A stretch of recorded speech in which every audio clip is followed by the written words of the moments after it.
Welcome back, everyone. Cuyahoga County now says it is ready for next Tuesday's election. But can it say the same about its $20 million electronic voting system? Tonight, I-Team reporter Bill Shield investigates concerns the system can be breached.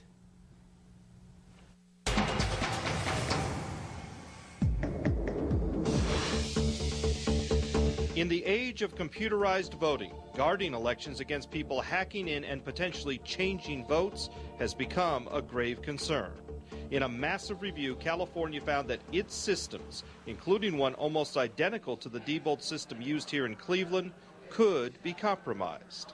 This Diebold system was fundamentally flawed in some very serious ways. Diebold says the California review wasn't a fair test because Diebold gave California its passwords and because no one was trying to stop the hacking, as Diebold said would occur on an election day. Diebold also says that no election system could withstand that level of scrutiny designed to corrupt it. Still, what the California testers found is disturbing. What was most serious is that in some cases they could break in or infect an election with a virus and then leave absolutely no trail. Cleveland State's Candace Hoke, who serves as the public's official watchdog for the Cuyahoga County Elections Board, actually wrote a different portion of the California review. She says the California testers didn't need the passwords to break in, a fact that Diebold does acknowledge.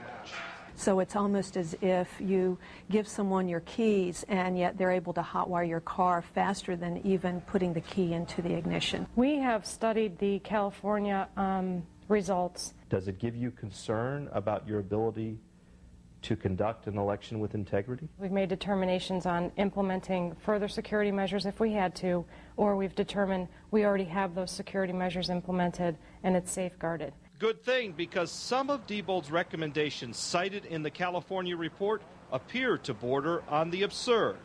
There are backup vote counting systems built into Diebold's election computers. Even so, according to the report, Diebold says that if the memory cards, the cards that the votes are normally counted on, are lost, quote, the election must be rescheduled. If any voting machine and its memory card are damaged, then all voters on the machine will have to be called in to re-vote. Can you imagine putting that down? County Commissioner Tim Hagan is a vocal critic of the Diebold system that county voters must use. To tell them you came out for an election, the memory cards are lost, we don't know where your votes are, and therefore you got to come back, is insanity. Regarding having machine or memory card problems, new elections director Jane Platten was more diplomatic in her description of who would suggest rescheduling elections. Persons that don't entirely understand how to operate an election. They don't have a clue. Fair? They absolutely do not have an understanding of what we have to go through in order to make sure that a person's vote counts. In an email, Diebold says the California reviewers took the quote out of context, that it meant to refer to the need to reschedule an election if all the memory cards were lost prior to the election, say in a fire. Still, the frustration over Diebold as the vendor of the election computers has led to at least general talk about going a different way. If a vendor did not perform up to the promises that were made, and there were real consequences as they were for this county, well then a lawsuit might be one of the options. The county prosecutor is moving through that process. Here's the catch-22. We want to have an election that works, but if we sue the people that's going to help us make the election work, it may put a strain in that relationship and cause us to have a problem in an election. After the May 2006 primary debacle, where every absentee vote had to be counted by hand, the Elections Board spent $8 million on last November's election.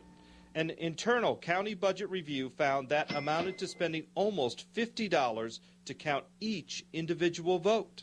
Is it fair to say, in your judgment, the way you've been able to safeguard this system is to throw a boatload of tax money at it? I think in 2006 we did dedicate a significant amount of dollars to the system and safeguarding the system. Well, you can make this system work. You can make almost any system work with a lot of money. But there has to be an end to the madness here. But for now, as the machines are tested in preparation for the election, the Diebold system and Cuyahoga County are, for better or worse, joined at the hip. My first obligation is to make sure there's an integrity in the system, and we'll pay what it takes to make sure that happens. So no matter what it takes. No matter what, unfortunately, no matter what it takes. In the wake of its review, California has severely limited its use of touchscreen voting systems, including Diebold's, and will hand recount all votes cast on those machines to verify their accuracy. Well, Bill, there's a lot to chew on here, obviously, but does this mean we have to worry about the accuracy of the vote here? Well, now let's remember, in Cuyahoga County, we used this system last November, and no one questioned the accuracy of that vote. For this election, we do have some digital safeguards in place that California did not. Diebold adds that it provides more ongoing assistance to Cuyahoga County than to any other place in the country.